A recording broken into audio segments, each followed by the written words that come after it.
sei que a parte de biotech te incomodou um pouco, ou não, muito, né? Abre o microfone aí e fala para a gente. Bom dia, galera. Antes de começar a parte de biotech, eu gostaria de dizer que eu tenho uma percepção muito parecida com a do Veloso, quando a gente analisa o ciclo da maturação e desenvolvimento das tecnologias, porque a gente tem a fase da expectativa e desilusão. Acho que a gente está na fase das expectativas, a gente ainda não sabe exatamente para que é a IA e como, onde vai ser implementada, e assim, a chance de a gente ter uma crise econômica pior do que a das .com, algo muito parecido com o de 2008, para mim está muito nítido em relação à possibilidade. Enfim, não sei se nessa década, espero que não, mas vamos lá. Em relação ao relatório da OMI Web, eu compartilho com o incômodo, acho que vocês conseguiram traduzir o sentimento que eu não estava conseguindo localizar, que é justamente essa ansiedade que a gente tem pelo novo, de traduzir esse novo como futuro, quando, na verdade, essas macro tendências, elas têm intervalos históricos de transformação muito grandes. Então, a nossa capacidade de horizonte, ela termina sendo comparativamente reduzida.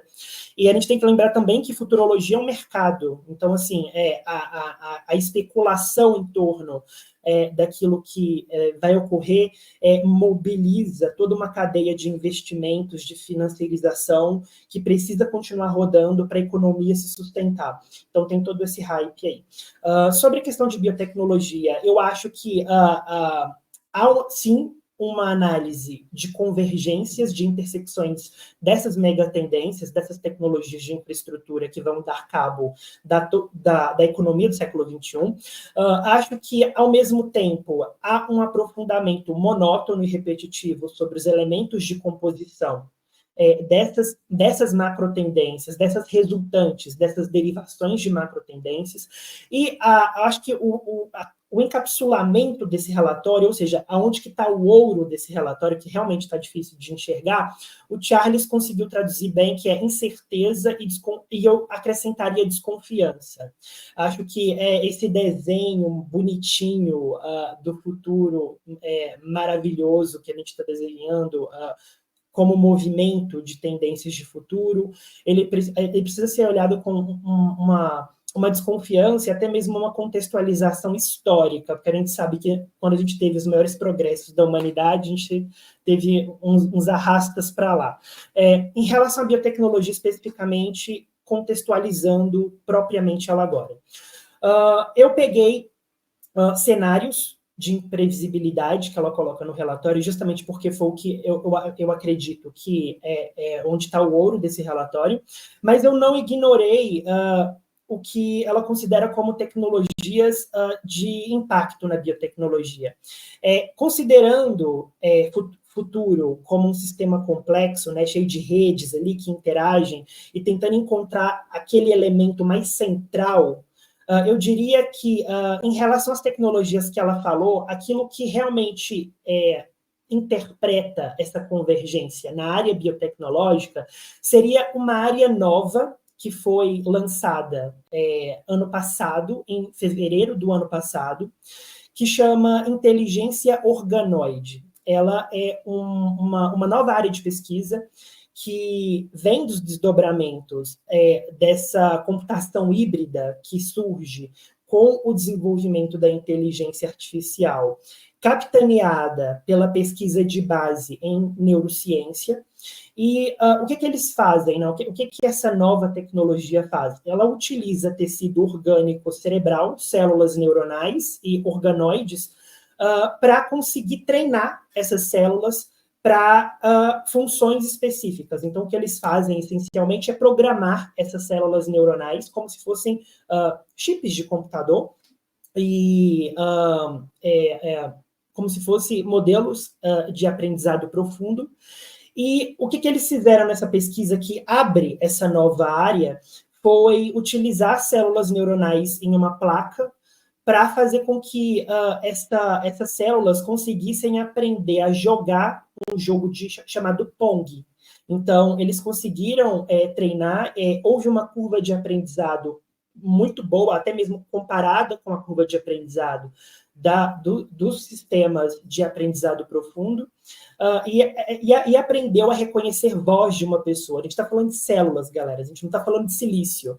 Então, isso abre um novo precedente do ponto de vista do desenvolvimento da inteligência artificial do mundo, do ponto de vista da computação, que é essa computação de silício, para uma nova computação, que a gente pode chamar de computação híbrida, e, obviamente, um aumento dos tensionamentos da geopolítica mundial, principalmente quando a gente fala sobre os dois principais players que estão competindo nessa área, que é China e Estados Unidos. Falando dos cenários agora e saindo da tecnologia, que eu acho que é mais representativa no relatório, vamos falar um pouco sobre cenários de incerteza que ela coloca, que eu acho que são bastante válidos para tirar a gente desse deslumbramento tecnológico de inovação e ficar um pouco mais pragmático em relação a futuro. Primeiro, ela fala sobre a revolução da saúde. Ela pauta 2 cenários em relação às tecnologias biotecnológicas que vai realmente catapultar a medicina de precisão. A primeira delas é a bioengenharia aplicada à saúde. Ela fala que o primeiro cenário seria um cenário de criação de 2 castas, em que obriga as pessoas a assinarem serviços privados de saúde, que são capitaneados pelos estados, porque os estados sozinhos não conseguem financiar, devido aos custos proibitivos dessas novas ferramentas tecnológicas, esse novo modelo de saúde. Então, a gente teria algo muito relativo à Netflix da saúde, em que essas pessoas pagariam preços não muito acessíveis para que elas tenham ao acesso delas uma medicina não mais curativa, mas uma medicina preventiva, em que você consegue intervir antes do aparecimento de doenças. E aquelas pessoas que não conseguirem pagar, elas jogam com a sorte e paciência. Esse é o primeiro cenário meio mórbido dela. E o segundo cenário, também igualmente mórbido, e na minha percepção, não mutualmente excludentes, seria o aumento da expectativa de vidas, devido à tendência das pesquisas em longevidade, em que afetaria todas as políticas de aposentadoria, e mais do que isso, a gente teria, comparativamente falando, um acúmulo de migração e de aprimoramento de carreira dos mais velhos em relação às gerações mais novas, justamente porque a automação estaria num estado muito mais avançado, e isso geraria um descompasso da pirâmide de distribuição de renda, capitaneado pelo aumento da expectativa de vida e pelas tecnologias biotecnológicas. Para finalizar, para não ficar muito grande a análise, um outro ponto que eu acho que é bastante interessante é sobre, e eu acho que o Brasil está no centro desse furacão, eu acho que aqui é uma precisão desse relatório que mostra como que a política brasileira precisa se antecipar, e rápido, é que a biotecnologia aplicada à agricultura, aplicada ao agro, ela mais especificamente a biologia sintética, ela vai fazer com que a dependência das nações do norte global, dos países mais desenvolvidos, seja cada vez menor em relação aos países que são produtores de alimentos.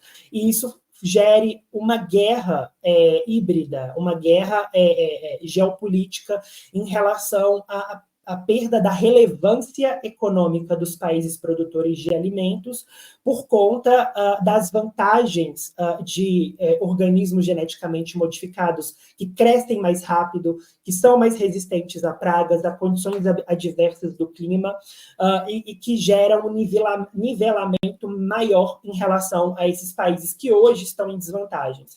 Péssimo para a matriz de dependência econômica do Brasil. O Brasil mais do que isso, é péssimo para a condição do estado da arte em que a gente está hoje em biologia sintética. Só para nível de comparação, a maior organização de formação profissional global de biologia sintética no mundo cortou o financiamento para a América do Sul, para a participação desses profissionais em formação. Não falam objetivamente por quê, mas segundo fontes extraoficiais que eu tive contato, é por conta do acirramento do que a gente está chamando de novo sul global, em relação ao norte global e o que eles consideram as economias que são estratégicas para a soberania e hegemonia no mundo. Então, assim, há um corte brutal de financiamento em biologia sintética, não só no Brasil, como na América Latina, ao mesmo tempo em que nós, brasileiros, nós, o Brasil, temos a maior quantidade de dados biotecnológicos no mundo, que a gente chama de biodiversidade. Se os dados computacionais alimentam a inteligência artificial, os dados de biodiversidade alimentam a biologia sintética. É uma perda potencialmente irreparável, se a gente ficar atrasado do jeito que a gente está e não correr atrás, e é algo que eu acho que está mais alinhado com o nosso contexto doméstico. É isso.